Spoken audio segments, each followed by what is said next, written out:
Well, hello, everybody. Welcome to the show. And as you can tell, one of my favorite humans on earth, Mr. Dave Landau, is here. Hello, Dave. How are you? Hey, not bad. How about you, sir? I'm all right. I'm in Northern California, and I went Nice. and picked up a blue. What are these Yetis? They're Is that what Yetis. I these? have a black Yeti. Okay, I got a yeah. blue one in Detroit, but I got a Yours is black one bigger than here. mine. It looks like It's just a little bigger. just It's a a little little bit nicer. bigger. All of Yeah. them are bigger. Yeah, yours looks nice and circed. Yeah, I don't know. They're not perfect. I know everybody's using these that wants to hmm go this route, but it's so much different than what I'm used to. But yeah, I guess it's all right. I did a test run with Ron earlier just to make sure levels were coming through, and I think we're good. I'm reading that Shure is the way to go with certain Sure is great. MacBooks. Yeah, that's what I'm looking into. Well, Now that that's I've been doing this professionally for 7 years. Also, I have to fix my camera, apparently. yeah. Well, we'll talk off air more about some of that stuff, but you just can't go wrong with the Shure SM7B, which is the mic. A Right. lot of these guys, a lot of people saw Rogan using it, Yeah. and they all went, "Oh, even Drew. Drew was like, yeah, I picked up this mic stand because I saw Rogan using it. I was like, well, if it's good enough for him, must be." Um, Right. so radio guys, we always use the Electro Voice, the EV20s. Those were what, like, in every radio station that was worth its salt, we all use those. And so when I first started podcasting, I was like, oh, I'm going to use the EV20. And it just picks up. It's meant for a room that is built for broadcasting, not like your living room. And so it just Right. picks up so much ambient sound, where those SM7Bs are great.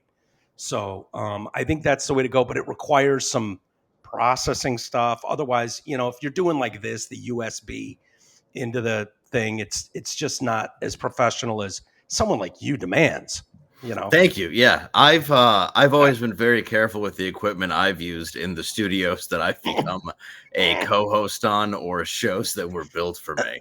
It's hilarious, isn't it? Yeah, Yeah, I don't know anything about the equipment that I use on a daily basis, except they seem to be functional. yeah. Well, it's funny, and in your situation, like, um, uh, Kumia uses the EV20s, Yeah, which goes back to his radio days. And there's a whole mix up of different mics with Crowder, and yeah. Glenn Beck's team all uses. I took a picture of it last time I was there, but those are different Big per white studio. ones. He Big likes white his ones. he likes his mics like he likes his people. Yes, Big and white. big and white, very clear. So, anyways, this Dave Landau, one of the funniest comedians on earth. Just to give you the proper introduction, at Landau Dave. Follow him on the socials. I should have Normal written World. that in here. Sorry, I didn't mean to interrupt you. I could have Oh done that. no, Anyway, no, sorry. I write it down so that you don't have to. Deal. Normal World on Blaze TV, YouTube, wherever you that stuff. He's got the book out right now, Party of Five, which is, I've told him, Party of One. Party of or Five was Party of the Five TV show I was TV. on about my dead parents and how I raised my siblings. But this is a book also about my dead parents. It's called Party of One, a fuzzy memoir. You know what's funny? I wrote down Party of One. I don't know why. Because it was your favorite show in the 90s. It makes sense. I was I actually have it squeezed between two Nicolas Cage pillows right now for display. Look at that. nice. Yeah, yeah. You've got a sexy young Nick Cage back Look at there, I that. see. And then a creepy as fuck square pillow. Yeah, this one Yeah. you can take Oh, his face off like the movie Face Off. It should be Travolta on the other side, which bothers me, you, but I'll make do. did they really not put Travolta on the other side? They didn't. I don't know why you wouldn't. Clearly, you're not getting the rights. You're just making the pillow in China, Yeah. and you've yeah. seen the movie. John Woo directed it, so Yes. just make it with your little kid fingers. Yeah. Oh, that's a Yeah. cool pillow. Did someone give you that? That was a gift. Yeah. Both of them were a gift. Yes. Yes. Well, the book Party of One, I was about to say, it's on my top 5 like all time list. Like, and I love party books. Like, that's my thing, is like people that lived real lives and have crazy stories. Like The Dirt, Motley Yeah. Oh Crue's yeah. book is is up there, is one of the greatest books ever written. And your book is right up there, pal. So I hope it's doing well. It is actually, and the feedback has been incredible. I've been very, very lucky. The fact that I was talking to Don Jameson the other day. He was Yeah, working with me, and he was on VH1. It's that metal show. loved it. So, yeah, so he's met every metal guy, and he was talking about, I forget which singer, but he's like, only your book and that book were the two ones I read where I'm like, is he gonna die? Like, I know you're alive, but Yeah. I think he's gonna die. And it was like a huge compliment because he just said, I really just only read like metal, hardcore, Yeah. biographies. And so do I. I mean, I either do that with rap or metal or music. Usually music is the genre I go to for bios, or like gangster. It's pretty Yeah. much what I read, or like, this shit. It's funny. I was just watching a YouTube documentary 2 days ago before I took off to go to California for a few days on that metal show and like what happened with. So it was Don Jameson. Who's the other comic who I've had Jim on here? Florentine. Jim Florentine, who's And great. yeah, and Eddie Trunk. Yep. And it was really cool, but yeah, everything changed in TV and how it was done, and they were struggling with an identity like VH1 Classic, MTV Yeah. Classic. What are we going to do?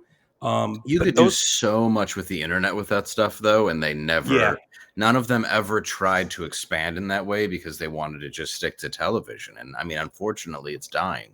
well, you have a radio guy and two stand-up comics. Right. So and the internet was kind of not in its infancy because they were, a lot of those shows were popping off at the time, but it's just you could do a lot with it now. And I think they did a podcast for a while, Yeah. kind of recently. I'm not 100% sure, but I thought I heard that too. Don still does a rock one. I know Jim does one, and then I'm sure Eddie Trunk has to. He's probably still got a satellite show. I would imagine he's got to have something. Yeah. Yeah, he's like the king in the metal world. And Florentine was special ed. Yeah. Yeah, he was just posting his stuff the other day and talking about how he opened for the band Slayer. Oh God. It's one of my favorite stories. How he's like texting Don to be like, "Hey, what should I say when I get a beer chucked at me?" Because like Slayer fans don't like themselves, let alone watching a comic or a band go up. He said in the entire tour, he sold one shirt. Seriously? Yeah, you're talking about arenas, and it's that is such a weird. I don't get that because you've probably been asked to do some of those shows. I've done a few, yeah. Not those have metal. to be so hard. It depends on the band. When I did the Doobie Brothers, they were fantastic. See, that makes sense. Like a chilled kind of crowd, probably smoking down, but Slayer, Pantera, like, I don't know if you've ever seen those bands. I've never seen Slayer. I've seen Pantera. I've seen the incarnation of Pantera without Daryl. Not unfortunately, but I'd still like to, But I've seen a lot of metal bands, but I've never seen Slayer. Yeah, I think I've seen Slayer. Oh, I get them confused. I've seen so many damn shows, but I was lucky enough. I went to, I think it was Pantera with the offensive line for the Lions. Oh, did you really? Yeah, the starting offensive line. I was around the team a lot, and they were like, "We want to go see Pantera at the Palace or wherever it was." And it was like, "All right," and literally formed a V wedge, and I just stood behind him, and they just went like as if they were blocking for a quarterback. Just went right up to the front of the stage, and everyone's turning around like, "What the?" Oh, hello, you're 6'6", 350. We're gonna have this conversation, and not necessarily football fans, just being like, "Oh, never mind. I don't want to fight with you." Yeah, it was wild. DaveLandau.com, by the way, for tickets if you want the book, Party of 5 or 1, whichever you choose. I'm a big Scott Wolf fan, so whatever you want to do, you can grab the movie Go, and you can also grab Party of 1, a fuzzy memoir. Was Jen Love Hewitt in that one? Was that where she got her start? No. I don't think so. I don't know though. I honestly never watched the show. I can't believe you pulled out Scott Wolf. That's a great pull. I remember he was on it. Matt Fox was the oldest brother. I think who so. I played the don't know. father role. Yep. And then he did Lost. Okay. But Scott Wolf, yeah. Whatever happened Yeah. to Scott Wolf? I don't know because he was pretty good, like at least in Yeah. movies, and then he just kind of fell off. Yeah. I don't know. I assume he didn't agree with the Illuminati or Yeah, molest right. anybody, so Hollywood's like, you gotta go. You seem to have morals. Yeah, you're a problem. Yeah, Yeah, dude, we'll get into the Epstein stuff here in a little bit. I'm cool. interested in your thoughts on that. You know where we're going to be appearing together? Where? Who are these podcasts? I think I'm Oh, going to with fly in. the Drew Lane show on Yeah, September. No, yes, September you got 12th, this. right? Yeah, my birthday actually. That's awesome. Yeah, yeah. So I did the show with Carl, and so I think I'm going to join the panel. And I know you're doing a set there. I believe at the Yes. Magic Bag, themagicbag.com for tickets. I'm sure there's maybe a couple left, but Yeah, that I don't know how much we've been promoting it, so I think it's gonna sell out. yeah, yeah. So that should be fun. You've done that show a couple times. Yeah, I've done that show. Yes, Yeah, I've never done the live show at the Magic Bag. I'm excited about it. That venue too. yeah. That venue's cool. It is. It's a Yeah, really yeah. cool little rock venue.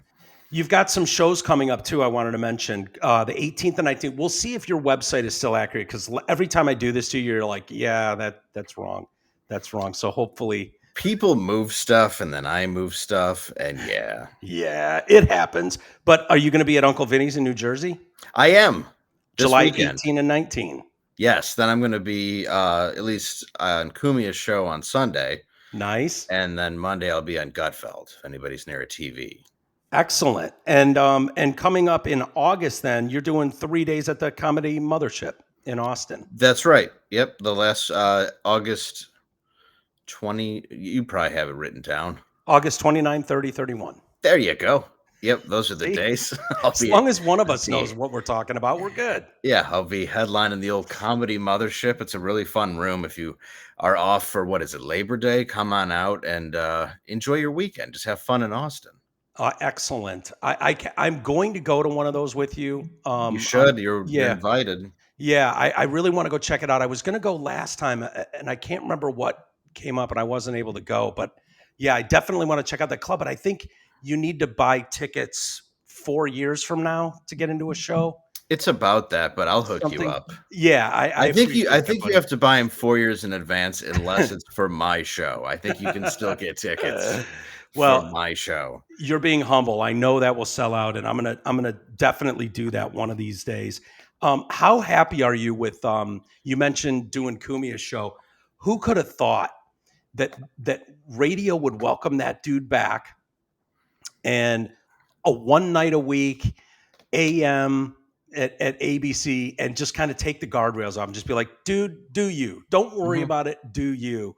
And you're in the mix there with him, and he's getting the team back to, and it's just blown Yeah, up. it's got Norton on once a month that people love. I mean, I'm shocked, and I'm shocked that he still is himself in every other capacity. Yeah, But I'm shocked that he's back on the airwaves, and I'm happy about it because I think they're actually realizing now that the push in the envelope that made radio popular to begin with, and the ability to talk about anything, or at least having people on the air that do that, is it's imperative.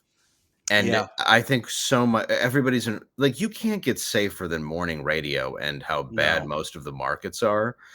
So look at it that way, and then look at like how safe and tame you have to be is yeah, nauseating to people. They might not want complete filth. There was always a nice line in radio where you couldn't be completely filthy, so you had to find kind of an intelligent way of doing dirty jokes. yeah, And yep, Anthony was amazing at that. And that's one thing that I love about him. It's what I loved about Drew and Mike. It's what I loved about Stern when he before he again joined whatever the yeah. Illuminati. I don't know what the hell they have on him. Dude, it's right. I know it's kind of a joke, but they've got to. Somebody has to have something on him. There's no way him and Jimmy Kimmel like flipped the switch. Like they were riding that line of like going for it, and whether it was the Man Show or Stern for 3 decades, and then to all of a sudden be like peddling what they're peddling. It wouldn't. I don't think it would surprise any of us. It was like, oh yeah, they showed him the videos of whatever they were up to, and Yeah, well, Jimmy was out of K-Rock too, and I've done Yeah. Carolla's show. Carolla does radio the same way he's always done it. Yep. And I'm not saying there's anything wrong with growth or change, but people that cry on the air that are men, Yeah. I'm sorry. I'm not, it's not okay. You don't do that. Like, it's got to be a really, really good reason. Like, Yeah. and it's always crocodile tears. It's always, I never buy it. It's all really uncomfortable to watch because I remember when Jimmy Kimmel premiered, my brother was in a fraternity. This was like '03, and he had Snoop Dogg as his co-host, which only Yeah. lasted like 4 or 5 episodes. And they let the crowd drink, but they had to stop letting them drink because people were like getting high and vomiting and stuff in the studio. Yeah. So, but I mean, a fraternity tuned in to watch the premiere of Jimmy Kimmel Live. So to watch it Yeah. take that arc doesn't make any sense. It's the same with Stern. Like I was watching an interview with Stern talking to Fran Drescher about her rape, and he was being pretty inconsiderate with it. Yeah. Like he was about Owen Wilson's suicide attempt or anything else when he would talk to somebody about something personal. And I'm not saying that you shouldn't grow up and learn how to do an interview without being a dick, Yeah. but there's such a difference between that and what he is now. He's just a shill for corporations that seem to be trying to stay afloat, and it's a bizarre Do you bizarre think it's thing. do you think it's because I've read stuff online where people like fan because I never listened to Stern. Obviously, I was busy working on the Drew and Mike show when Right. that aired live. So and back in the way back day, This was like '01, 2000 when I would listen to it between the 2 yeah. channels. Yeah. So was this satellite then? Was he satellite in '01 or was he No. still on he was still in New York City, like I terrestrial believe radio? yeah, he was still on, I believe it was 1011 maybe or 10 Yeah. or yeah, something in Detroit. It didn't last very long because Oh yeah. He tried to take us on and yeah, got and his it did ass handed to he him. did, yeah. And Yeah. like I only liked it really at the time because of Artie.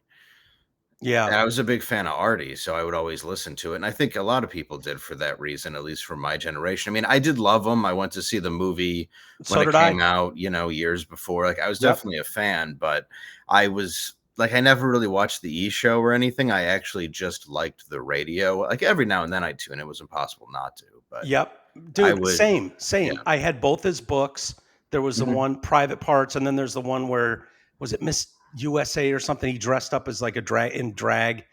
There was Yeah. that book, and the movie was huge. That's when he came to Detroit. Was when he was promoting that Private Parts movie. Whenever So, he tried to be funny, it was terrible. Like oh yeah, when he did Fart Man or Miss oh America's the cover, or when that one, him accidentally being funny through interviews and just being himself is what made him great, yeah. What not is that? Do forced. you think that's like not having the comic chops to know how to struck? Because I agree with you. Like he needed Artie Lang there, or Mhm. and he had Jackie, I guess, for that sensibility. If people like that style, Older people did at the time. I yeah, mean, it helped him get on radio in the '80s and various markets. And I mean, he didn't hate the Detroit market because he was on in the Detroit market and fairly successful before he was fired from it. But that was yeah, what, early '80s, mid '80s? I'm not yeah. even Was he at sure. W4 I think or so. something like that? Yeah, he worked with Podell then, who Yep. is represented in the Private Parts movie as the one of the PDs is Yes. supposed to be Podell. I Yeah. wonder though, do you think because I've seen this online and people are like, yeah, once he got together with Beth, once he got that chick who that's when, and I wonder if that's true with Kimmel, and because they're like besties and their girls hang out. I wonder if there's some truth to that like I don't know, it just seems crazy that you would risk your audience, you know. Well, But the movie Private Parts is a love letter to his wife. Was it Allison, the first wife? Yeah, and then he was Yeah, divorced like 8 months after the movie came out or right. something, and it didn't make any sense because the whole thing was about the 2 women that stuck with him was Robin and his wife, you know? Right. Yeah. So and then he divorces her. It could be that. Yeah.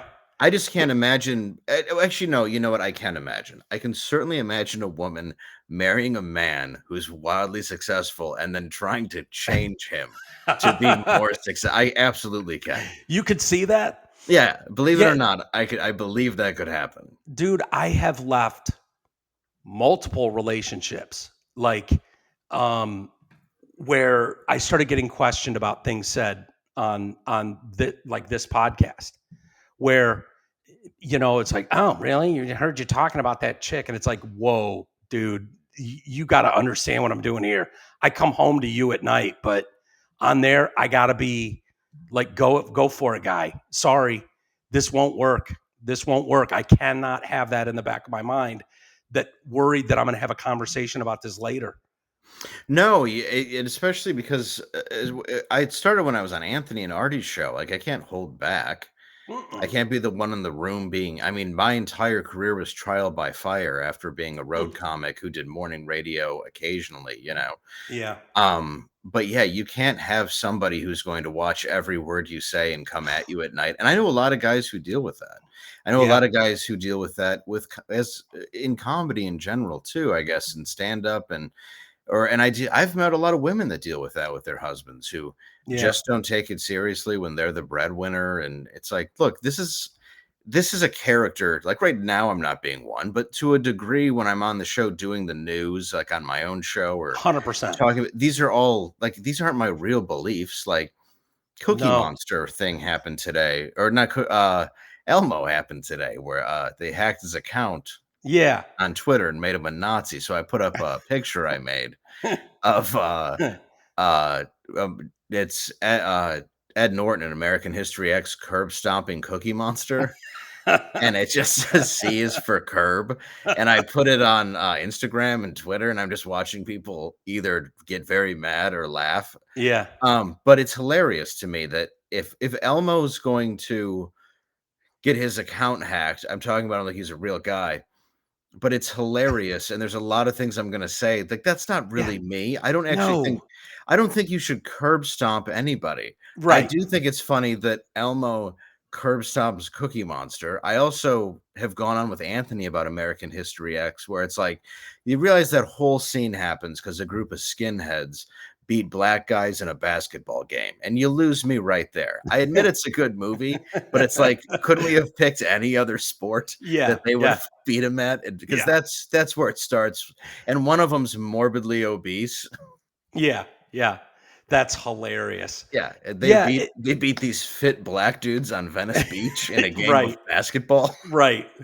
What's next? They're taking on the Chinese math team. Right. Yeah. Yes. Exactly. It makes no sense whatsoever. Yeah, that's so funny. Yeah. No, it's not easy though when you have to deal with that when you come. Like, I can't imagine you coming home from a week on the road or a couple weeks on the road and having to deal with your wife going, I saw a clip of you on Twitter, and you said, well, I can't believe you said that on stage. Like, dude. Yeah. Forza, I've never had my stand-up criticized. I've never, not in a bad way, at least. I've never had to deal with that. I've never had to deal with none of that. I mean, I have had a few things where I've talked about a couple women on there, and she's like, what is wrong? And it ends pretty quick. But the what is wrong with you is fine. That's fine. That's acceptable. Right. It's not like actually mad, but also, she's like, you don't mention me sometimes as much. And I'm like, yeah, I do that on purpose because the world is filled with assholes. Yeah. And I actually love you and my son.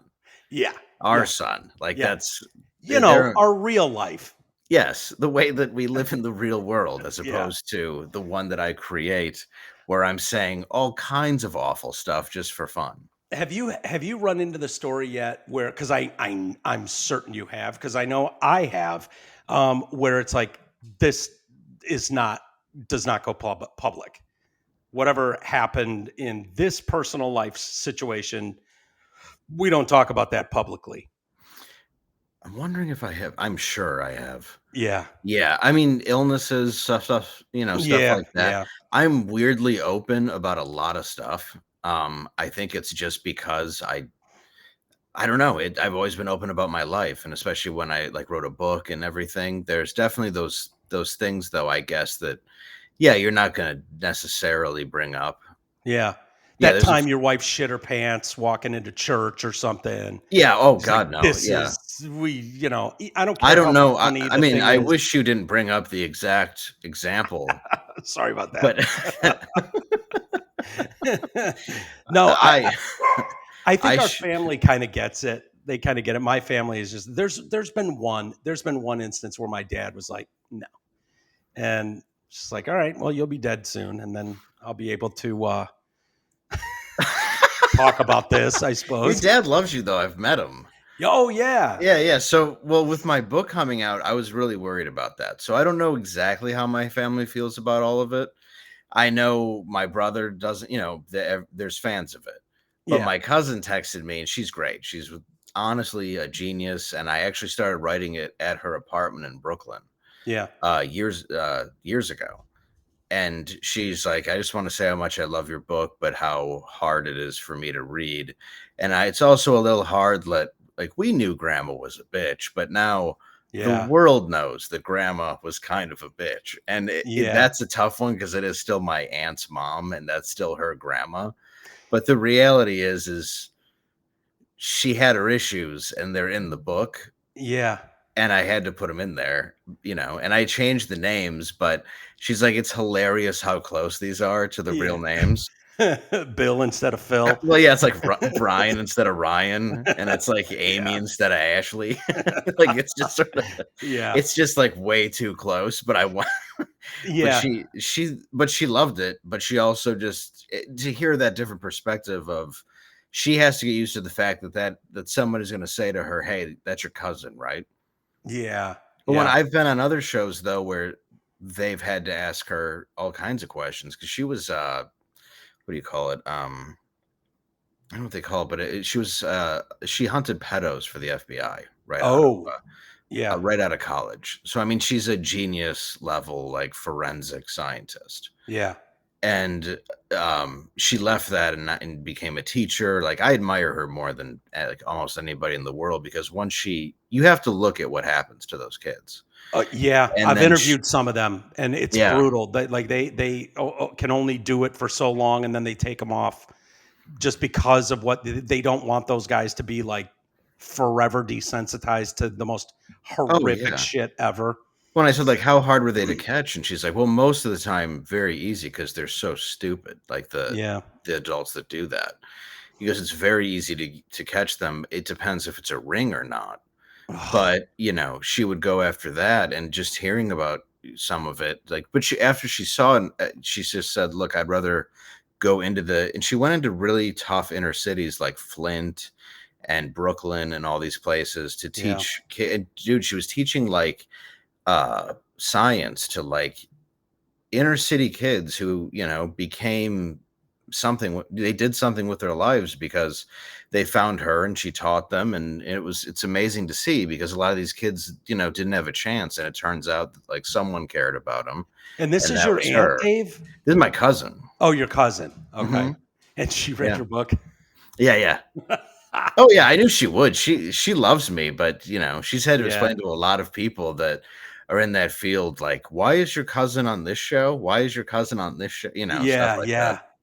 Well, no, it's a crazy book. I can't recommend it to people enough. And you mentioned meeting my dad. You met my mom and dad. Yes. My mom listens to this show from time to time, and you're her favorite. Anytime you're on, she will not miss this. And I was like, you should go see him. You should go see him. You guys would love him. And they're young for their age. They're very active, and so they were look thrilled. your age. Yeah, right. Exactly. They're in much better shape than me. It's They're crazy. better shape than me. Yeah, they're in much better shape than either of us. And there's no doubt about it. My dad will call me like, I shot an 80 today on the golf course. I'm like, Jesus Christ, dude. My mom's at playing pickleball and golf every day. It's kind of wild. But my mom had plenty of trauma growing up, and she spent 60 years trying to get to the bottom of all that. And so she like was texting me, almost irritating me, just like this chapter in Dave's book. I'm like, yeah, I know. I read it. I recommended it to you. I know. And she's like, there are so many people that are going to get so much out of this. And she feels bad. Oh my God, Dave went through that. Like you can see it coming. You can see why a kid is reacting the way he is, dealing with the life you were dealing with. And so, yeah, it's odd because there's a certain amount of privilege that I had in a lot of ways, and there's a certain amount of really bad things that happened to my family.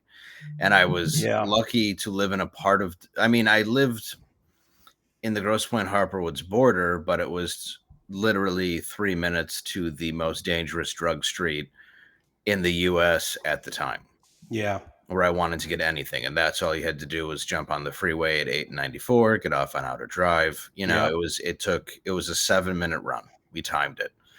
So no matter, you know, it was interesting to live and see every side of that, because I got to grow up seeing, like, I would be in people's houses where I just couldn't believe anybody had that amount of money. And then in the same day, you could be in a house on 7 Mile, Yeah. and it's just, they had nothing.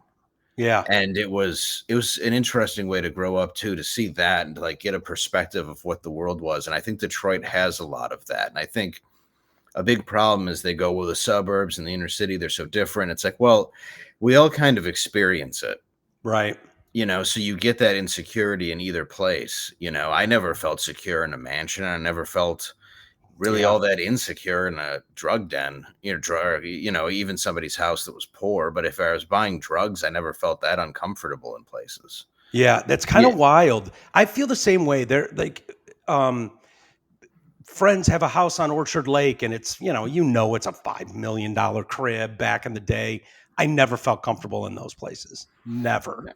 No, and a lot of my friends didn't. I remember I dropped off one kid at his house. There was a ski hill in this backyard. It had Seriously? Yeah, it had 2 swimming pools, like a Ferrari in the garage, which was the first time I had ever seen a Ferrari, but it was my friend Adam. Yeah. And I'd go to drop him off and he goes, "Yeah, just pull in here." And I thought he was kidding, because he just wasn't like that. I thought he lived in like the apartments in Harper Woods, and I was like, "Yeah, good one, man. Where do you live?" And he's like, Yeah. "No, I live here." I'm like, "Dude, just, where do you live? I don't want to Yeah. drive around all day. I'm high." Yeah. And he's like, "No, I live here." And dude, he wore the same cargo pants every day. Like, in a million years, I wouldn't have expected this. Yeah. And we go in his house, and it's like the whole house is something, but you get to his room, and I don't think he wasn't embarrassed, but it just didn't affect him. Like, he just, he's just got band posters up. We're getting Yeah. high, and his parents are wildly loaded, but there's just a disconnect between his personality and the kind of showy lifestyle that other people had. Yeah. It's kind of crazy. And then like a block over, it can start, the outer drive 8 Mile area like you're Oh talking yeah. about, and just like immediate Shitsville. Well, my And mom just had to get rid of her Cadillac because she was a nurse at St. John, which was exactly zero point 0.8 miles from my house, St. John Hospital in Detroit.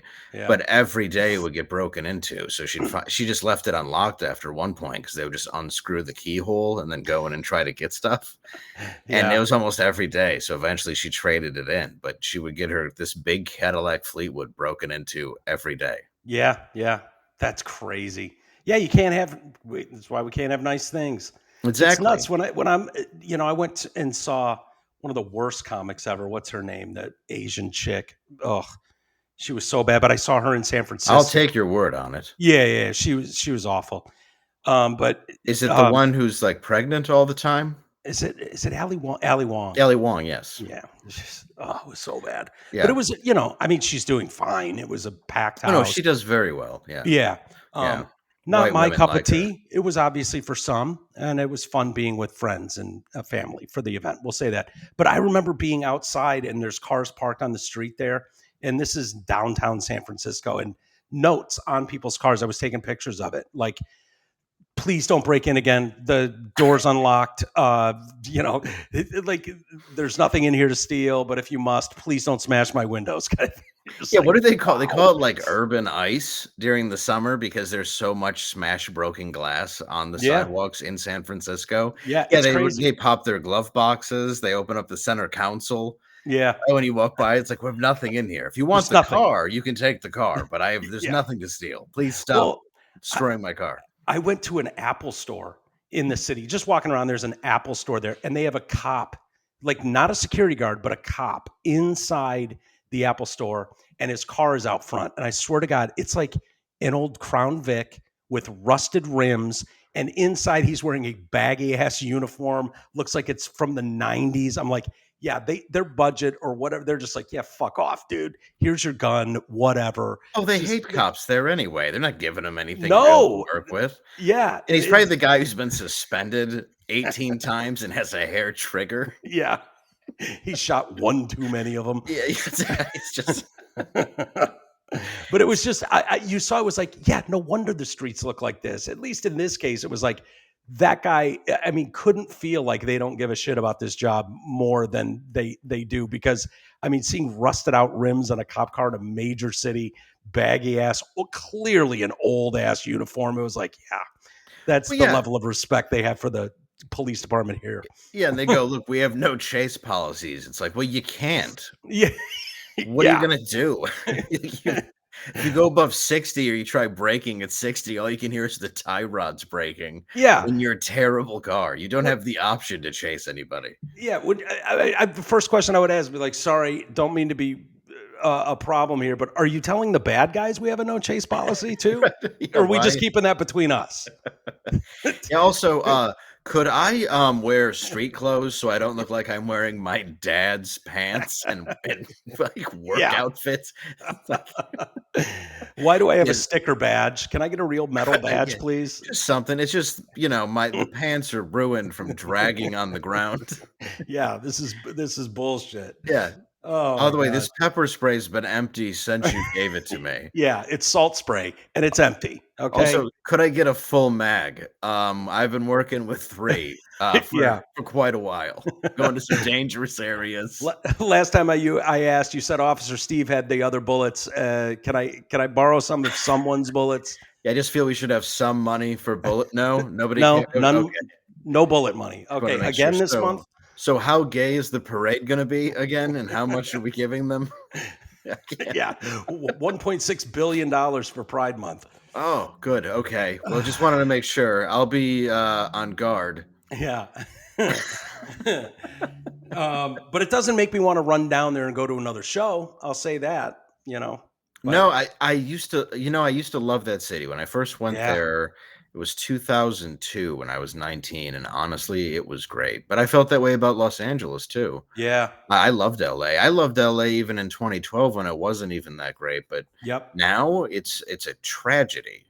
Yeah, it's wild because where I'm in Pleasanton right now at my sister's place, and it's great. You'd never know anything was wrong here, but like going into the city, it's a different vibe, man. And I've been coming here since I was a little kid. My grandparents lived here, um, and it is wildly different. In LA, I don't even know what to make of LA anymore. Like There's and I know there's nice parts. It's beautiful. The weather's stunning, there but should be. I mean, there are nice but even if you go to like Hermosa Beach or Pasadena, like they all have their issues. yeah. And there's people living on the sidewalk in a way that nobody ever has before. And I don't know if a lot of younger people realize the drastic difference Oh, because I just it's like somebody who saw New York for the hellhole it was. I never saw that. I only saw the nice Giuliani one, and then it became a hellhole again. dude, I remember talking to you about it.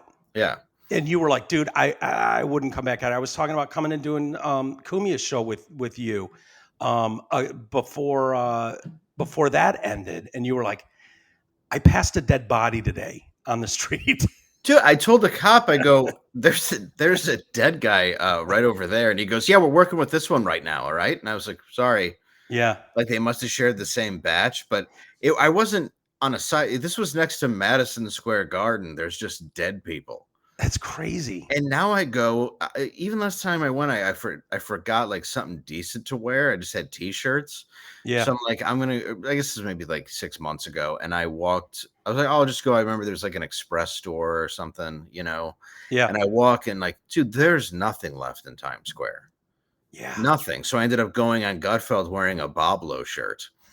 I saw that one. Yeah, yeah. So Well, that's great. yeah, it's a great shirt, and I'm glad I did. But at the same time, the only thing that was open was a Levi's store, which had armed security. And Yeah. then there were a few Walgreens that had armed security, but everything's gone. It's crazy. I remember the first time I went there, walking through that Times Square, and it wasn't like destroyed yet. The M&M store, and oh yeah, the Yeah, there's screens and everything. It's like those are the still there, but they're shells of what they what. yeah, like it's just a different vibe walking around there. The first time I was there, it super safe. It was coming off of Giuliani's, and you just felt very safe. There was a big police presence, and maybe you get a pushy Elmo, you know, Yeah, you'd get at but yeah, not like the one you saw today. right. I hate Jews. I love the Jews idea are of hacking these cartoon dude, characters or that's these yeah. puppet. So, it's just so funny. He talks in third person. Elmo thinks they're inferior. I can't really do an impression, but just I That's pretty picture. good. Yeah. By the way, I have Elmo thinks it was more like 200,000. Dude, the shit that they write. It's just amazing. Apparently, anti-Semites are fantastic with computers. and comedy. Yes. Oh, yeah. Or anytime somebody hacks something, they're like, what do you do? Let's just go right to Nazi The jokes. worst shit ever. Yes, yeah. But yeah, when I was there, I remember when I invited you, I don't know if it was you or somebody else, but there was a woman, and we'll just say woman, but it wasn't Sure. even close. And it's just a guy wearing just orange hair and a green shirt, and I forgot who was getting out of the cab, but he just turns around and just vomits all over the Starbucks, and I was like, welcome to New York. I mean, I remember this was like right when they started letting you back into the city during COVID. Oh, COVID, yeah. And there was a man with an 8-ball jacket teabagging another man wearing an 8-ball jacket. And like everybody on the subway train was shocked, but I was more shocked that they found 2 8-ball jackets. Like, yeah, because I had seen so much subway sex. I was like, where do you get matching 8-ball jackets in this day and age, especially when you're having subway sex? And that's a fair question. Yeah, Like seriously, I wouldn't know where to begin. I mean, I guess I'd try the internet, but to run it, they weren't partner shopping. So no, I feel like they bumped into each other, and they're like, how do you want to meet when we're at the subway to have, teabag sex? Dude, and they're like pulling up their pants, trying like a train doesn't see them. Like, how are you not expecting a train? yeah, It's a subway. Like, Yeah. you're on the bench where the subway stops. The guy's like looking startled, but it's like we're gonna meet, and it's like, well, Yeah. no, because you're the only other guy on planet Earth. It's just you. It's David Putty and some black guy teabagging each other. Black David Buddy.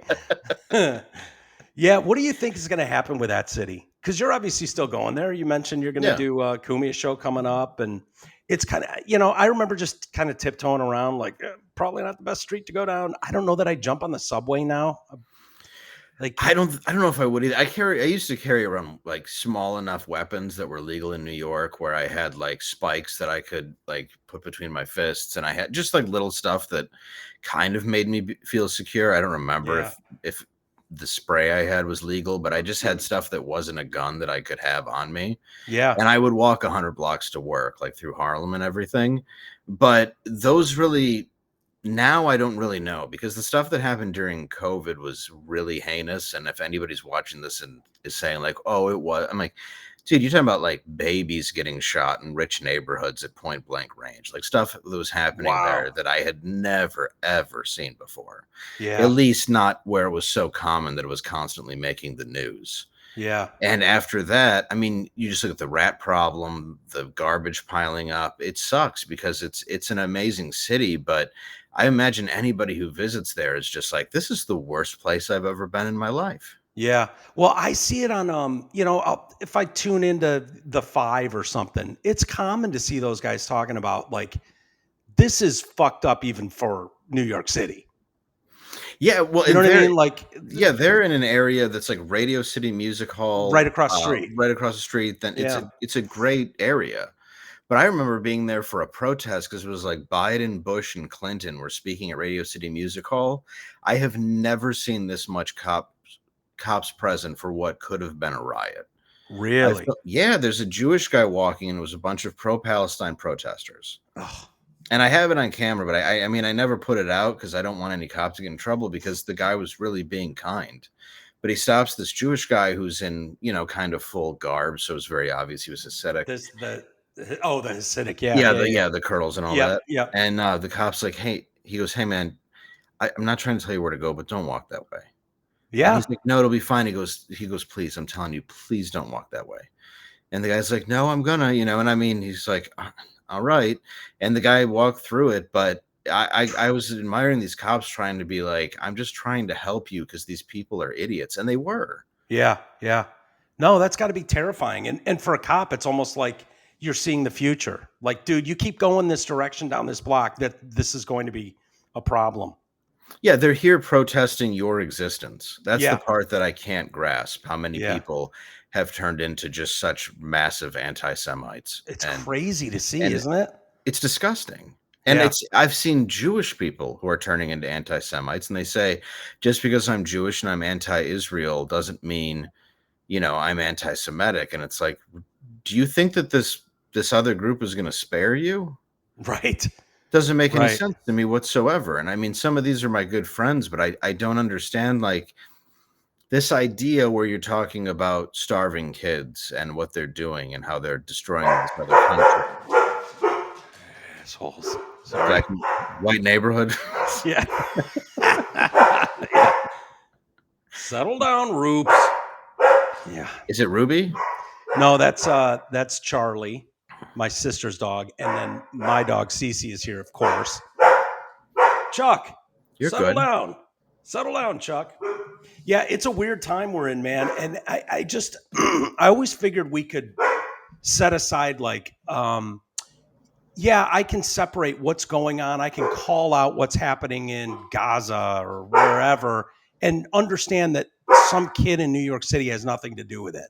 Some Well, Jewish kid at Columbia has zero to do with that. and neither does the one who's pro-Palestine just doing something to pretend that they have something to say. Right. It's like, who are you siding? So let me get this straight. You're upset that they're. Oh. Fucking dog. Charlie. It's not my dog, so I don't know I what love works. dogs. Yeah. Oh, yeah. Me too. Peanut butter on. Chuck, come here. Just drop your Come here, pants. Charlie. He got the worst haircut ever. He looks like That's why he's barking. Oh, okay, I get it. What's up? What's There's up? Chuck. That's an adorable. Is that a doodle? Yeah. Yeah. One of the kids here is super allergic to everything. So I have settle down, look. Chuck. I have a doodle. You just have to have one now. I have a couple of dogs, but they're both hypoallergenic. Yep. Do you have one of those kids that's sick about with everything, like can't be around? No, I'm the one. You're the pain in the ass. Yeah. Well, I mean, I've had Rottweilers. I've had Border Love Collie that I Rots. loved. Oh, dude, it's probably my favorite dog. Dude, that the head on a Rot is just. I mean, it's the closest you're gonna get to like a fucking lion. You know, Dude, and those. they are Oh, the sweetest dogs. And at least yeah. she was, but she could jump up on my window and bark. I remember people would like fall off the porch, like scared, which is Yeah. exactly what I wanted. Yeah. And Well, it, you and I aren't the biggest guys on planet Earth. You know, having a Rot next to us no, it looks good. levels the Yeah. playing field a little bit. Too Short probably had pit bulls. I get it. Yeah, hell yeah, I dude. get the game. Last night we went. There's a it's the Dairy Barn or something around here. It's where wealthy white people go and hang out and get ice cream cones and hang out in the park. Custard. And custard, sure. I think they actually have custard, but they have like milk and cheese. It's quaint. It's That's wonderful. crazy. It's Okay. fantastic. But you take your dogs, you walk up there, and there's a huge line. Like the whole neighborhood goes there, and the teenage. It's like right out of the 50s, dude. The teenage kids all work there, and serve you, and it's Wow, fantastic. Yeah, yeah. It is MAGA country. But there was a guy there with a fucking Rot, dude, with the chain, and my dog's like, look, a friend, and wants to go up there. And this guy's like, you might want to keep away. And I'm like, yeah, your girl's beautiful. He's like, she's sweet as can be. She's the nicest Rot in the world. But when she wants to just say hello, it freaks people the fuck out.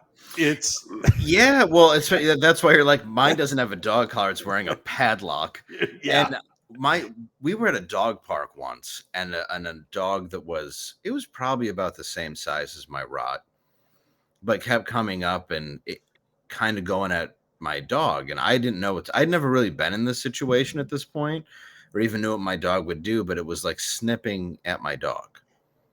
And like I Okay. said to like the other owner, I'm like, hey, I don't know, maybe I'll Maybe just don't take do that. off. And they're like, no, it should be fine. And then the dog kind of like pretty much bites my dog, Ooh. but my dog gets away, grabs it by the throat, flips it down so it's on its belly, and is holding this dog with her mouth over her neck. And I'm just like, no, but at the same time, the other dog's just giving in, showing the belly. Yeah. And then like finally I'm like, Tasha, come here. And then she came over and the other dog like did not mess with her again. But I had never seen her display like that level of strength. Yeah. But we used to see her run at squirrels.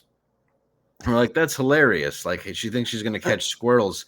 And then after the winter, I bought a lawnmower and I go behind the garage and there is just a pile of dead squirrels. Like she was collecting these things. Like, dude, she must have caught like 1 in every 4, broke their necks, and thrown them into this pile that was just sitting behind my house. Yeah. Just a stack of dead animals, dude, that I didn't know that was there. She was probably trying to figure out like, why did my toy stop moving? Yeah. Like snap.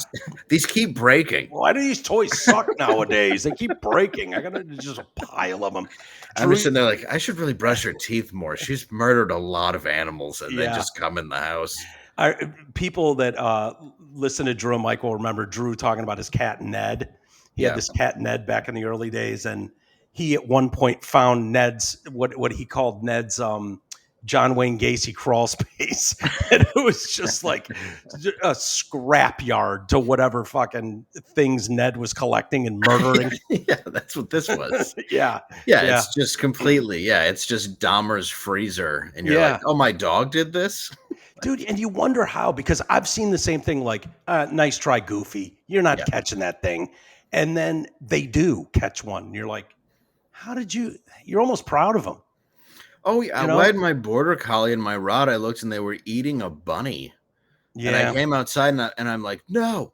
And then I'm like looking up, like, should I scold them? Because they're not actually doing anything wrong. No. They're just living how they live. And I can't, I was pissed just because I felt really bad for the rabbit, the bunny. Yeah. And so I brushed their teeth, and nobody wants to brush a dead rabbit out of their dog's teeth. But like it must have just hopped in the yard and they were both like just killed it and were sharing, Yeah. A lot of times they'll bring them to you as like, thanks for all your hard work. The bowls of brown circles you give me every day. It's great. I want to return a favor. Here's a squirrel. Yeah, I've brought here's you a bun. Yeah, here's a dead bird. Yeah. And you're like, thank you. Thanks. You don't like my gift? You don't like my present I've brought you? Yeah, everyone else gives you a gift, and that stupid thing your kid painted is on the fridge. Why aren't you putting my bird on the fridge? Yeah. Like, sorry, pal. We're just not in the same. I'm glad you have a rabies shot. That's a pigeon. Chances are you're going to get very sick. If it was a cardinal, maybe I'd keep it. Yeah. Have it taxidermied. You mentioned Gutfeld. I often, every time I make sure to watch when you're on, and it's just remarkable to me that this cable late night show is the #1 late night show in America. I don't call him Jimmy Kimmel anymore. I think they get their power from, you're so used to like, it's Jimmy Kimmel. Oh, Fallon. No, not Jimmy Fallon. No, Jimmy Kimmel. Okay. Where I just call him Jim Kimmel. If you think of him as Jim Kimmel, it takes the power away of them and their stupid opinions. You're right. I do the same thing with Stephen King. I just call him Steve King. He's just Steve Colbert. Yeah, but the author Stephen King, I don't give him that. Like, there's some clout with Jimmy Kimmel and Stephen King. Their names. So I call him Steve King. Yeah, Steve King. He's just the dork who fucks up his lawn. He's the guy that's a douche at your barbecue. Jim Kimmel, he's just the nerd. It takes all their power away. But it's remarkable to me that people like Jim Kimmel lose to a fucking, like, how off the rails Jimmy Kimmel went, that Gutfeld is the #1 show late night in America. That's incredible to me. On a news network. Yes. It's a Yeah. comedy show on a news network, and it's the number one show in America. It's insane to me every time I do it because there's not really a lot of pressure like you used to get doing television. Yeah. There Yeah. used to be it was really difficult, like you had to really build it up and hope it went well. And I mean, you still do, but you just have a lot more confidence about it because there's so many different ways to train. But you don't even feel like you're doing this gigantic thing because he doesn't make you feel like you're doing this gigantic thing. Where, Yeah. like you said, all those other shows kind of have this giant idea to it that, the Tonight Show is the most massive thing in the world. And you go, Right. if you're Johnny Carson, Yeah, exactly. if you're Jay Leno or Letterman, I'll give you that. But Yeah. I loved Conan. Conan would have just been out Yeah. of full respect, but I used to love Colbert, and I think it's terrible. I used to love Kimmel, and I don't understand why it just can't be a comedy show. I just feel that they don't actually believe a lot of what they're shilling. Maybe they do, but Colbert lost me with the dancing needles Yeah, the and vaccine. Yep. and then just it just became, I The don't know. There, View. The View. Like yeah, it's crazy. It's crazy that it's gotten to that point and they haven't readjusted. Like America's a forgiving place. They'd probably, if he was like, nah, whatever. I really think there's something to the TDS, the derangement syndrome that's going on.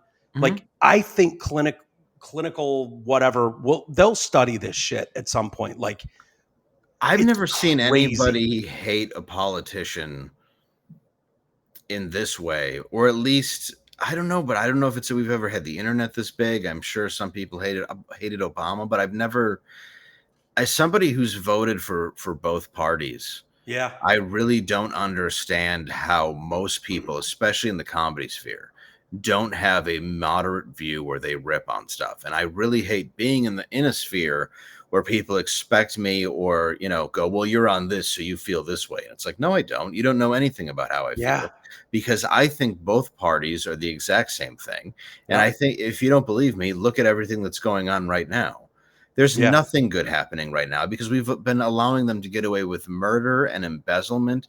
Whitmer is now being pulled, what is it, $20 million grant she gave her friend, which Yeah. was part of a $500,000 salary. Like, these come from poor people in the state of Michigan.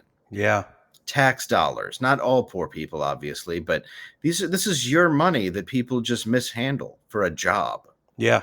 It's insane. And then you look at the people that run the country, and I don't understand how you have this one view where you're so championing something, you're unable to criticize it. Well, you figured it out probably earlier than most, and I think a lot of that, and I think you'd agree, is what your dad went through, Mhm. and how the system, did your family, your mom too, for that Yeah. for that Yeah. fact, and it was like so at an early age you were forced to deal with, yeah, the administration didn't even matter, the system is fucked up. Dude, basically, Vietnam War, Kennedy getting shot was all a result of LBJ having stock in a helicopter company. And I had to bury my father for that Yeah, years later, and then eventually my mom through Agent Orange. I mean, if you look back, it's just, again, the elites get insanely rich. I mean, we think we know rich people, but there's a group of them that are so high up there. And we're watching the separation, like we were just talking about with LA and yeah, how it is now. The separation between rich and poor, that gap is growing bigger and bigger and bigger, and there's not a lot to fill that middle spot. And it is terrifying to me. yeah, And I know this, and that's why when I started going on shows like Anthony's show, and well, that was for comedy. When I did Crowder, a ton of people got mad at me. yeah. Um, What was that like? That had to be. Did that blindside you, or did you kind of expect like, well, no, it there's going to be some blindsided shit me. with this? Really? It blindsided me completely. Because you go on to be funny. You're the comic relief. Well, I was moderate, and the only people that ever attacked me was one was a guy who ran 3 celebrity accounts, and he did a horrible job running my account because like basically my agent had me hire this dude because I was like kind of overworked to like kind of manage my socials. Yeah. And he did a horrible job and was going through my DMs, and I had nothing to hide or anything, but I fired him. So the second I had laughed at a joke that Crowder made about George Zimmerman that wasn't even racist. It was anti-George Zimmerman. Yeah. But then this guy came at me with like 4 celebrity accounts that weren't even their actual accounts or opinions. So all of a sudden, all these people wanted to kill me. Like that one Really? was, oh, all these people were so mad at the racism and it wasn't even there. It was a lot. And I had to get a hold of him and be like, dude, you better take this down right now. And finally, we Yeah. found his PR team. And fortunately, I knew somebody who knew somebody. But no, when I started, dude, I lost friends instantaneously. And I did not Really? expect, yeah, because you assume that people know you and they've known you for a long time. But people are so badly needed to be liked or want to be represented a certain way that I got a phone call saying, look, I dealt with you on Anthony's show. And I was like, you would say no to the Artie and Anthony show? Yeah. And No, no, you no, wouldn't. exactly. And they go, No. no, I got that. But I mean, come on, man, gun holsters. And I was like, I don't wear, I don't like them if that's any consolation, but I go, it's a sponsor for the show. I have no say in what he does. Yeah. Yeah. And then I had another friend who posted a guy who I had made so much money for, a guy who I paid for his fucking rent when he couldn't afford it, decided to go online. And it's true that no good deed goes unpunished because Yeah. everybody who turned their back and stabbed me was somebody who I had helped. Yeah. Isn't that So crazy? yeah, and I wasn't shocked. I mean, it happens, you know. Yeah. Um, but it was, I mean, I wasn't shocked after about the 5th phone call because some of them I knew 15, 20 years. But you know what? All my friends growing up, I'm still friends with.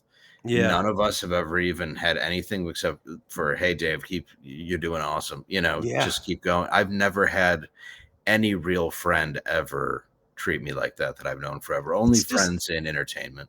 it's weird. Like I have friends that are in the medical industry. I can't imagine like, what, you work at Eli Lilly, like, and taking issue with, like, no, I understand.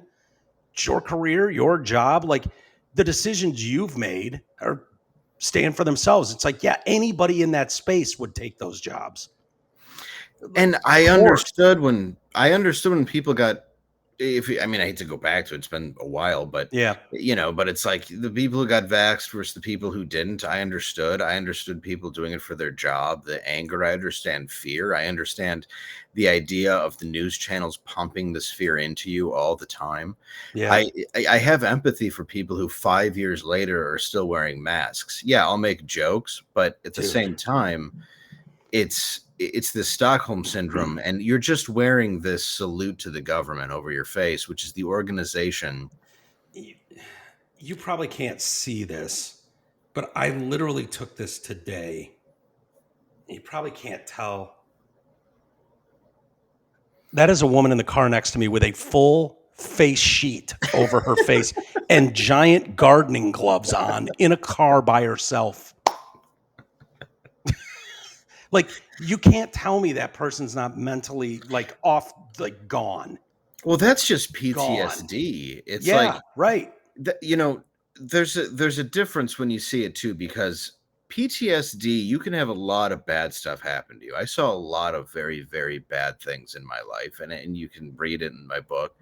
I Yeah. saw a lot of things that should mess you up, but there is nothing worse than somebody trying to do something malicious to you. And I forgot who was talking about that, but that's an entire government trying with malice Yeah. that took apart people, took apart their homes, their jobs, their ways to make a living, their restaurants, their bars, Bezos Gyms. is this massive monopoly that nobody's going to check because he pays the taxes, put casinos in every single city. So the suicide rate goes up 22%. And you look at all the stuff that they do, it's malicious. Yeah. And the reason why you see people with PTSD is because we're living with this being done to us. And How? No, go I ahead, mean, Dave. I'm sorry. sorry, I was saying it's not even just frog in the water. I mean, you're just basically a lobster getting tossed in at this point. They do Yeah. stuff that's so egregious. I Why mean, why do look, you think it's so obvious to us now? Like, you see it now. Sorry. These you're fine. fuckers. I know. Um I saw his haircut. yeah, he's livid. Do He's you like, think it's the connected world we're in that is making us all so aware now? Like, dude, I grew up my whole life thinking eggs were bad for you because some fucking, who knows, was making money on the back end of cereal and was like, yeah, that's part of a healthy diet. And it was like, everyone just fell in line. Like, it's Yeah. insane to me And now. and every breakfast for kids, if you remember, was a bowl of cereal, Yeah. orange juice that Orange juice, apparently is filled with sugar, all and sugar. then milk that isn't really great for you and pumped with hormones. Yeah. And then then a natural egg. They're like, you can't have that. Yeah. No, That's not an gonna egg. kill you. You could have a It's heart attack. cholesterol. It's terrible for your cholesterol. Yeah. Like, it's crazy, but it's like, oh, that's been going on all along. Right. From selling us into a war, or how we feed our families, right through to COVID. Like, yeah, these people were making a shitload of money, and look at the fallout. People turning on their neighbors and lifelong friends over this stuff, and it's like some fat cat at the top's just laughing all the way to the bank, just like they've always done. It's insane. It's so cliche to say divide and conquer, but there is an element of that where it is, if you can keep everybody fighting, you can keep them ignoring what the real thing is. And Yeah. that's people getting wildly rich off of war. And there's nothing new to this. That's why when people say, like, well, there's a war in the Middle East, and it's like, do you hear yourself? Yeah. Do you know what the Middle East is? There's always a war in Yeah. the Middle East. Yeah. It's 2,000 years. yeah, it's 190 degrees and they're always pissed. It's Yeah. constantly. There's also hungry people here. If you care so much, Yeah. instead of protesting and throwing stuff at people, go and help a kid who's hungry. Yeah. Go to a soup kitchen. I've done it. Go to AA, donate your time, do something of merit. Yeah. Not just hurt others, but now we've become to where you don't actually have to do anything to feel like you're being rewarded. We just feel like we're being rewarded because you can be mean to somebody or pile on them like a bully. And honestly, there's no other way to put it. But Bully. Yep. You're 100% right. and it 100%. just shows it, but it just shows how stupid people really are. And it sounds, I hate saying that because it sounds like such a cop out. But when I see stuff online, like the stuff I see on a daily basis, I can't believe how people get through their day. Like I'll see stuff written where I'm like, how do you get in a car and drive? Like, I can't believe you can tie your shoes. Yeah. But you want to tell me about how to fix the Middle East? Yeah, right. I've often wondered, like, you and I have outlets. We have outlets where you get on a stage with a microphone and you say your piece. It's almost like live Twitter. I get on a microphone and I say, I can go, these motherfuckers here, look, is it that if we didn't have an outlet to get that out, would we be those guys sitting just scrolling TikTok all day, rage tweeting about, putting a black fucking box for, Black History Month in our Twitter? Like, I'd like to think we wouldn't, but no. And I remember, God, last time I was on Gutfeld, I had that they showed one of the news anchors rapping who was white, and they go, everybody's praising him, and I'm like, I want to put up a black square for the first time, but dude, I didn't do that. And it's like, why would I ever need to go to my social media and prove to you that I'm not racist by putting up a black square? What kind of an asshole do you? But so many people are like that, where they're like, well, I just want you to know. Like, but let's break down to the reality of it. How do you really feel? Let's sit down and have a one-on-one conversation about certain neighborhoods. It won't go for them. You are. It won't go well for them. No, and because there's such this remarkable dishonesty when it comes to people. Yeah. And then they go after the people that are being honest. Now, I do realize there's a line. There's people that are racist. There's people that are scummy. There are people that, but I mean, right now you have a country siding with people who are dedicated to stealing from them and ruining them.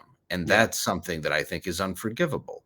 Look at the Epstein list. I mean, we're all dealing with this right now. Your normal average American, truthfully, I don't think cares.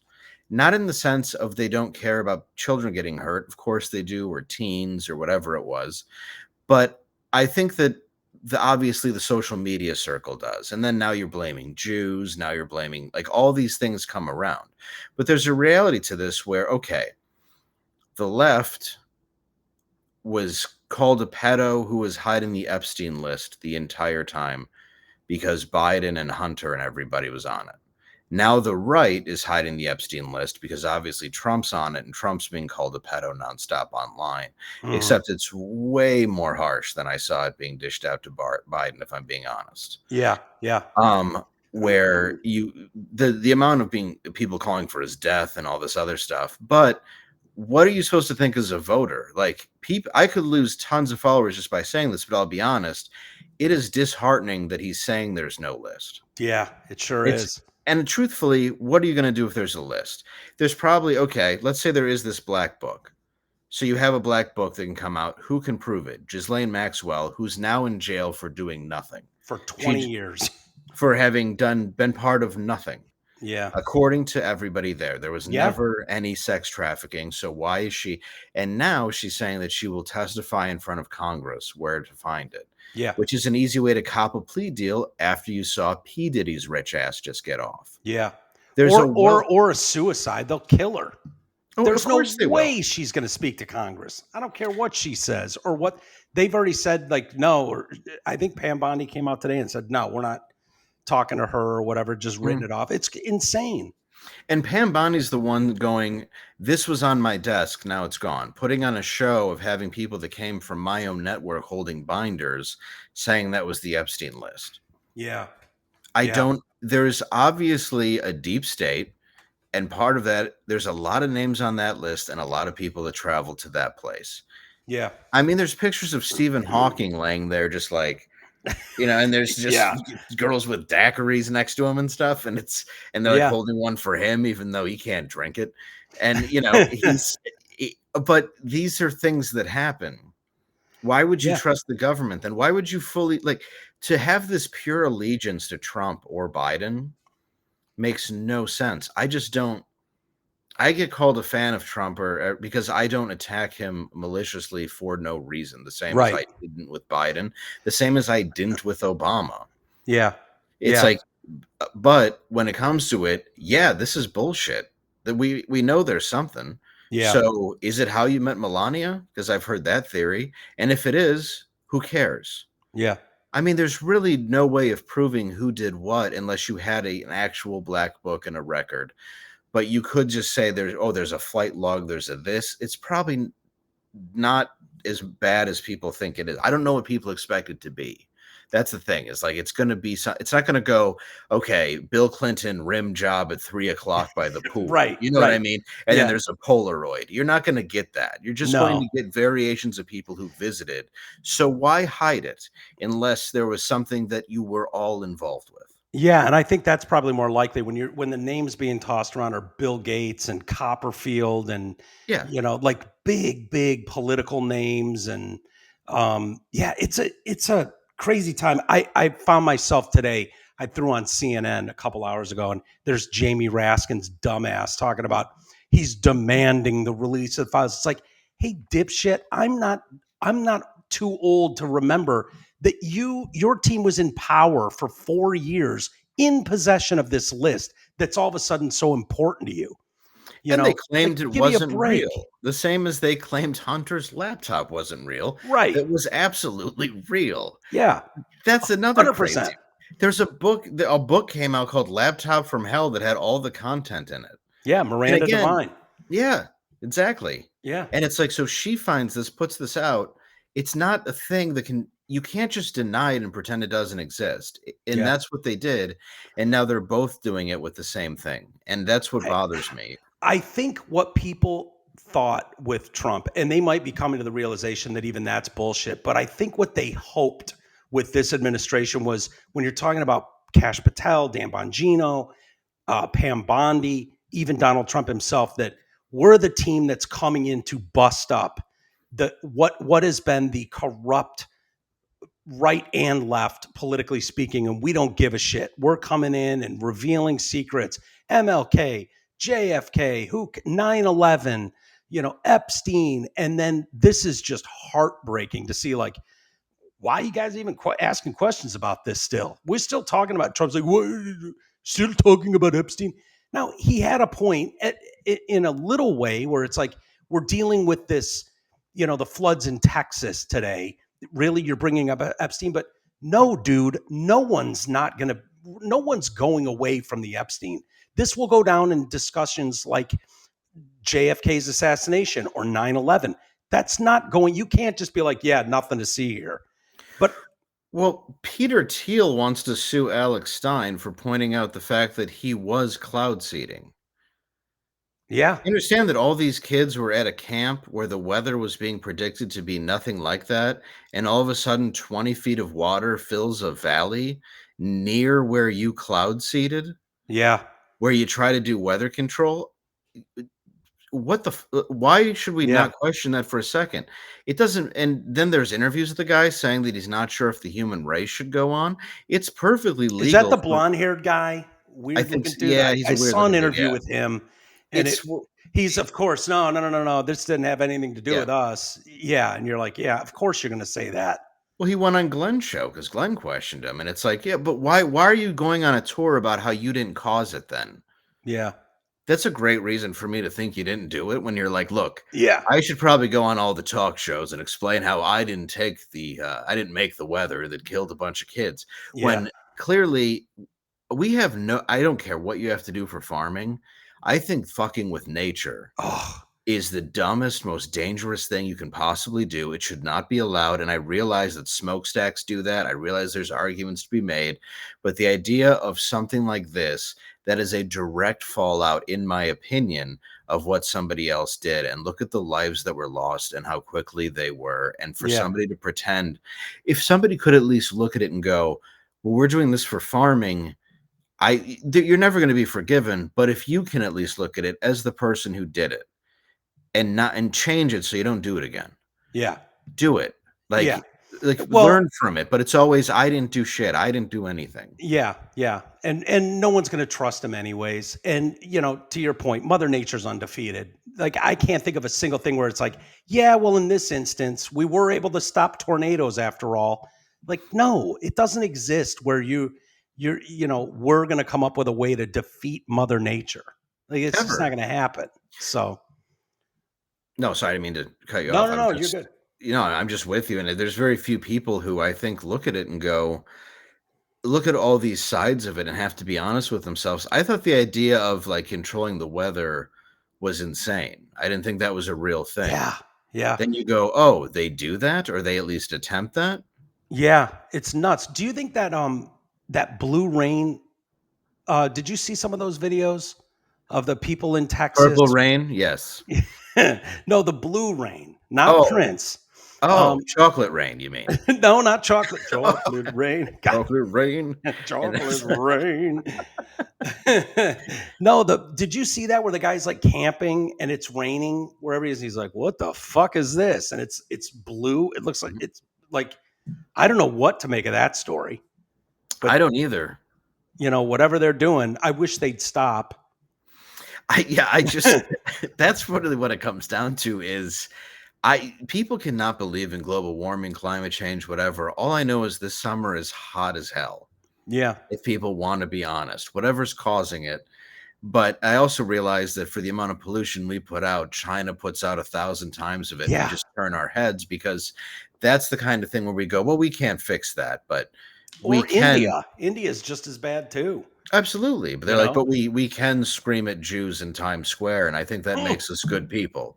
Yeah, right. So yeah, it's like we do recycle, even though we're all secretly aware that it goes to the same dump, and a group of people that are underpaid and don't care throw them all into the same pile. Yeah. Nobody's Yeah. remaking shit with plastic except Tom's shoes. No. And half the plastic you throw out isn't up to their standard.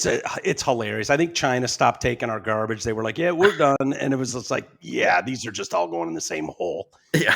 Good luck with your recycling though. Good. Yeah, I hope it's a ski hill or a golf course, but by Yeah. the time it is, no one will be able to afford either of those things. Right.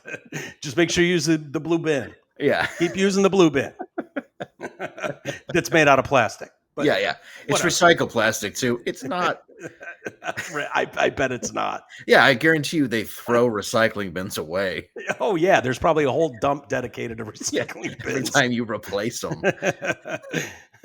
By the way, before we wrap up, I wanted to talk to you about Gutfeld and that Mhm. process. Every time I watch that show, it's remarkable to me, like how quick everybody is. Like, what is the process when you're going on that? Are you like how much planning goes into that? It feels like when I've talked to you, you're like flying in that afternoon and doing the show. Like, as you Yeah. know, Dave, every show you do has a different way of doing things. Normal World, which is your great show, has a different process. I have a different process. If you're coming on this show, it's like, I don't want you to know anything. You give kind of a heads up on these stories could be covered. But I've always heard that TV, because I haven't done a lot of TV or any TV really.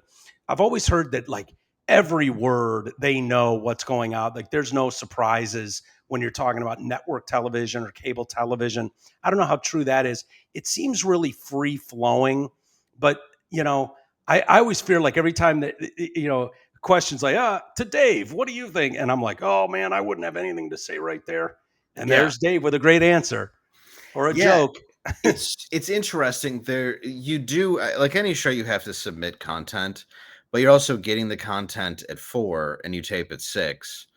And then you also might have it changed on you by the time you get there because it's a news show based on exactly what's happening right now.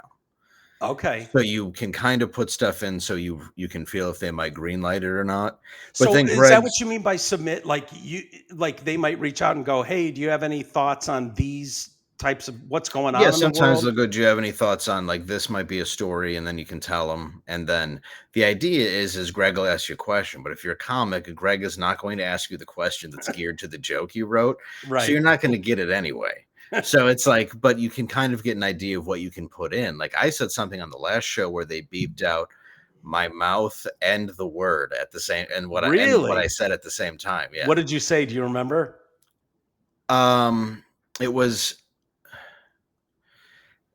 Greta Thunberg had gone over to Yeah, uh I remember the y- story. yeah, and said she was kidnapped. And they said, well, she might just end up in Palestine.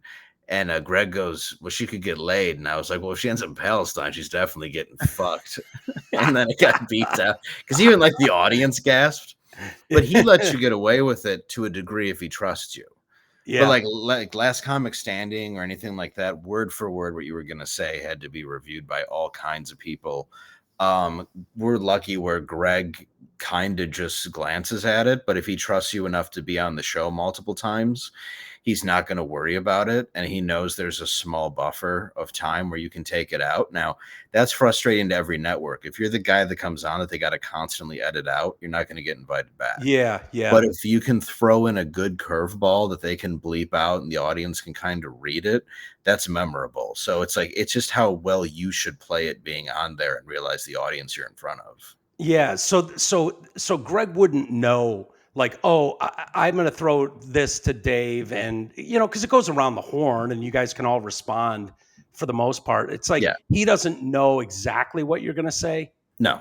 So, but is it like, well, I know Dave has an answer on Greta Thunberg going over to Palestine to protest Jews, Yeah. or Do you have a feeling on this? And I think I said, you don't sail into a kidnapping. And that's how I felt about it anyway. yeah, That's what I wrote down. But then, I mean, I went into like we were talking about her simple Jack haircut, me and Tyrus, and then yeah, Adam, Andrew Gruel, the chef, said yeah, she should really eat that sandwich. I'm like, yeah, it'll be the first one that doesn't have puberty blockers in it, and that gets a laugh. So most of it's free flowing.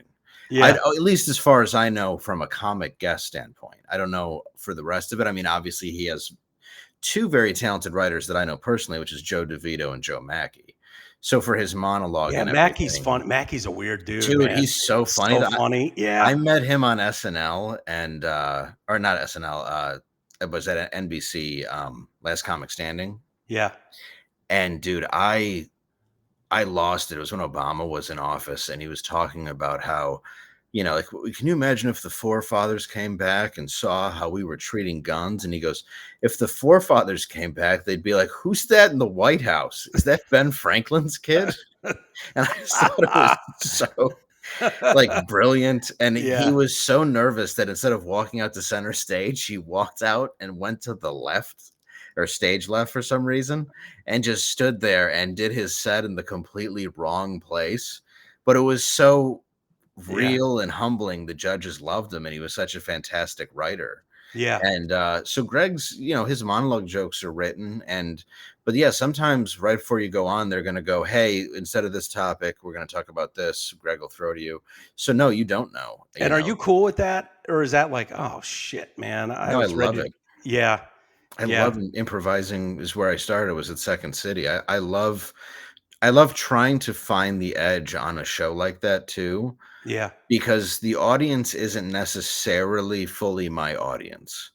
But they're gonna for like a sure. lot of what I say, but then I know I can say something that's gonna make them all kinda clutch their pearls How often do you have something hit your head and go, "No, too much, can't say that." constantly. Really? Mhm. Where the first thought is like, "Oh shit, if this was on a podcast, I might say it, but I not might. here." Yeah, usually your first thought I like to do, and I used to have a habit of doing that on purpose, especially on Anthony's show, because that's when you're being most genuine. For sure. And that's what I try to do. But yeah, when there's actual people sponsoring a show, you have to be like, I'm gonna go with the third thought that I had on Yeah. this particular topic. Yeah, or, find a cute way to water this down a bit, but Yeah, you still have kinda to. get the Yeah. sentiment through. And you Yeah. wanna sell tickets, you don't want people to be like, "Oh my god," and also you don't want the show to be everyone talking but you because every take you have has been cut out. Yeah, right, right. Well, that's interesting, man. I always wonder when I'm watching it because I know there's a lot that goes into it, but um, yeah, it's kind of cool. It's funny. I was talking to my nephew today. He was like 10, Mhm. and he was talking. I was asking him about his buddies. He's like, "Oh yeah, this guy's a racist." I was like, "Oh, interesting." I'm like, "Why would you say that?" And I'm interested in your thoughts on this as we wrap up here. And thank you so much for doing this, Dave. I really appreciate Oh, it. my pleasure to So always anytime. so fun. I'm interested. I don't remember. I think I sort of remember like 10-year-old humor, and I think your kids in that age range. Mhm. Age range. So now, for context, Reedy here, my sister married Jin Su from China, so they have half Chinese. They have half Chinese kids. Which one's Chinese? That would be Jin. Oh, okay. Jinsu, yeah, and he's probably in the other room. I don't want him to overhear me, but his kid was telling me that this racist friend of his, and I was like, "Well, what did he say?" And he said he called me a ching chong ass monkey, and I was like, "Okay." I go, "What was your response?" And he looks at his mom, and his mom goes, "Go ahead." Do you have a response for that if a kid called you a ching chong ass monkey? Oh, if somebody said, "Oh, I just go for whatever they were." Yeah, he I mean, I go said, for their fat, I look at their weight. There's a lot of things you have to "Okay." decide. So yeah, I guess the kid's a little chunky. So Yeah. Reed looked at his mom, and his mom was like, "Just tell him what you said." And apparently, the 10-year-old said, "You're a fucking fat ass monkey." Not bad, right? It's not bad for an instant comeback. I mean, instant comeback to Ching Chong ass monkey, a fucking Is fat ass Badass monkey. Monkey is just as good. Yeah, but you got to drop the hard f bomb at the front of that. Yes. Fucking fat ass monkey. I Yeah, mean, it's got power coming from a 10-year-old. it does. Yeah. And he sort of alluded to he wished he called him um, a ding-a-ling-a-ling. And I was like, okay, you're regressing, dude. That's like Yeah, that's not as first grade good. shit. But then Yeah. I found out it was uh, an Indian kid, and ling is a penis. So he was going but he didn't want to appear racist. So he went with fucking fat ass monkey instead of throwing the ling in there and thinking he was going to be a racist for calling him a dick or a They're penis. both Asians. One's Asian, one's Indian. That's still Asia. Yeah, true. Yeah, good point.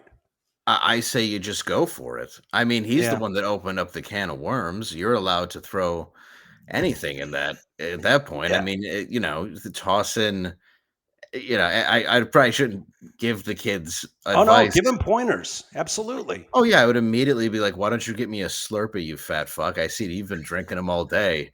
Like, something like that is what I would tell my son to say, where it's like, hit something that's racist, but then add fat.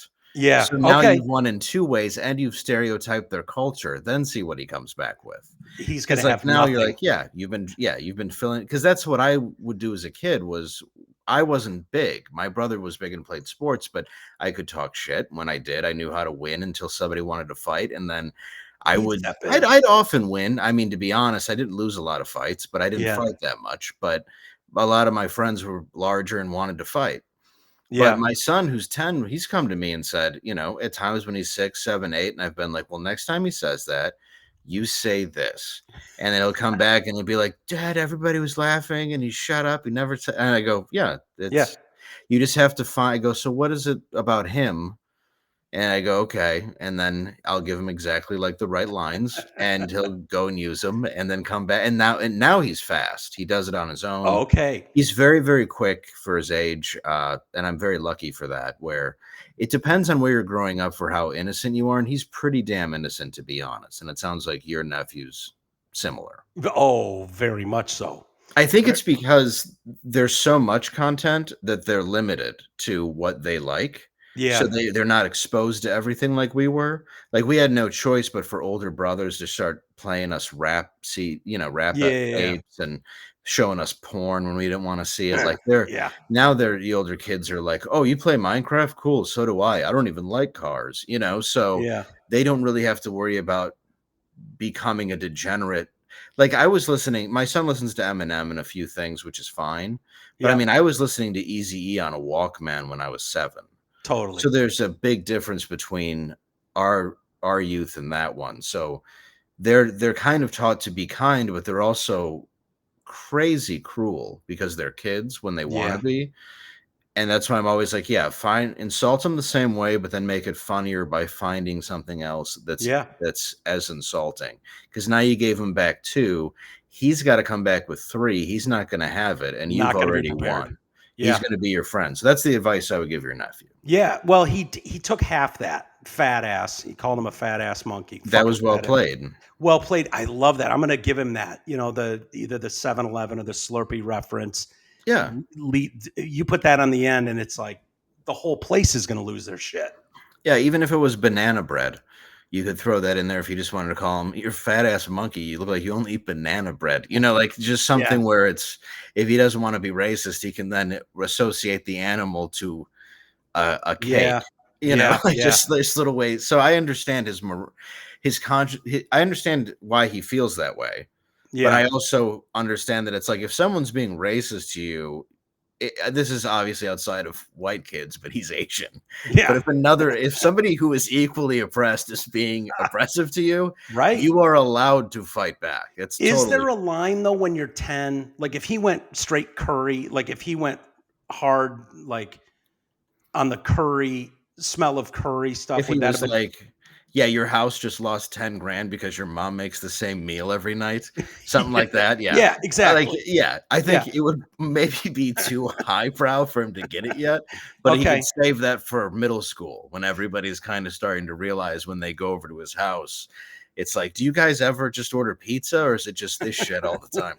And I say that as somebody who grew two of my best friends were Indian growing up, Neil and Davey, and Davey's a cop. Sounds like a couple of Indians I know. Crazy, too. right? Neil Yeah. and Davey. But their last name was Kapoor, and their dad, I could do an impression of Apu.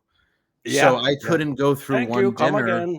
Yeah, so his Yeah. dad, when every night at dinner was like, "We're not eating until I hear my Apu." Like, Yeah. but we all laughed at it and liked it. So I was never raised in a house or in a culture where I felt that it was racist. I always felt it was funny and everybody laughed at each other. And I think that shifted now. But so it's a different thing. Like back I then, think the kids are bringing it back though behind us. they are. These little guys, like, and I'll be honest, when Reed said, "Yeah, he called me a ching chong ass monkey," he laughed. I Like, laughed even- too. Yeah, you I'm did. You laughed harder at 43. that. Yeah. He Well, was 'cause even it's- laughing. it's Like, oh, you got me stupid. good there. Well, it's just stupid and unexpected. Oh yeah, you didn't see it coming. There's Yeah. no way you could. It's great. Yeah, like it's not well thought out or actually a good rip. It's just a dumb thing to say. Yeah. Yeah. But if you really want to punish them, that's my advice, because I've told my son and my nephew, my niece, and it's like, just if you learn how to just combat with a bit of wit, you can get out of stuff. Yeah, for 'Cause sure. people just don't want to fuck with that. Like No, people they'll- don't like. They're You sting them humiliating you. once, yeah, it's like punching the bully in the nose. With your words, it can be just as vicious. Yeah, once that dude gets dropped on the playground, he stops picking on everybody. Exactly. And You know, words can do the same thing. He gets embarrassed. That's just as bad. dude, Just as bad. words are so much more painful. You remember like honestly, we always heard stick and stones will break my bones, but words will never hurt me. Words will stick in your soul. Yeah, I they bet you will. this day, dude, to this day, I know you have the same thing. You'll just think about a moment where you said something Yeah. or someone said something to you and you're just like, oh God. Yeah. Like you wish the memory would go away, but Yes. it's at that moment when you realize you can Yeah. never forget. And you never will. Yeah, dude. And it could be when you were 10. And it's like, Yeah. oh, that motherfucker got me that time. And you can almost feel that feeling of all eyes on you. And this, it's horrible. It's horrible. Yeah, Yeah. and I remember I was very shy. My brother was popular when I was in elementary school, and I remember one time this kid just wouldn't stop, and I took his well, he had goldfish crackers, and I took him and I started like rapping a song I made up called "All Around the World" so he couldn't get his crackers back, and then talking about what a bitch he was because he couldn't get his crackers from me, and like these girls who I had like crushes on were dying laughing, and Yeah. I was like, oh, This this this works. exactly. And I Yeah. learned like, oh, this is powerful because he never said shit to me after that. Yeah. And Yeah. that was a valuable lesson. Yeah. That's great. Well, Dave, thank you so much. This has been a lot of fun. Certainly appreciate it. Likewise. Let's do it again next week. Yeah, But let's do it. yeah, at Landau Dave on all the socials. Go watch Normal World. Anything? Are you guys going this week? Yeah, we are. We have a pretty busy week tonight, which would be Tuesday, right? Yep. Yep. Um we have Trey Stewart on, who I love, comic from Detroit. We have Chris. God, what's his name? I'm blanking on. We have a That's all pretty good right. show this week of comics, though. Yeah, you always have great Yeah. shows. I love Jeff Dye on there. Jeff's great, man. Yeah. He's so funny. Yeah. Yeah. I haven't had him yet. I was supposed to have him in studio in Detroit, and we had a massive snowstorm and power outage at my house. And he You was should have literally him coming over. on. You know what? I was texting with him a while ago, and then he's kind of blown up, and I haven't gotten a response from him the last couple times I've texted him. But he did Rogan. He's doing Normal World. He's doing a lot of shit right now. So he's either really busy or he changed his number. I don't know. But No, he's probably just slammed. I mean, yeah, because I'll text him and he'll text me back a day later. And sometimes I do that to people on accident for because sure. I'll get like 10 texts in a row and miss a voicemail or, so I don't Yep. think it's ever, especially, at least I know with him, it's not Yeah. a dick thing. No, I never got that feeling. He's always been great. We've texted for a few years. So, but yeah, I'd love to get him on. I think he's Cool. very similar humor to me, and I saw him on your show. I thought he's fantastic. Nice. So, Killer. all right, but yeah, killer, exactly. All right, buddy. Well, have a great rest of the night, great week, and I'll see you in September, if not before that. Awesome, dude. And I'll talk to you next week. All right, pal. See All ya. right. Bye.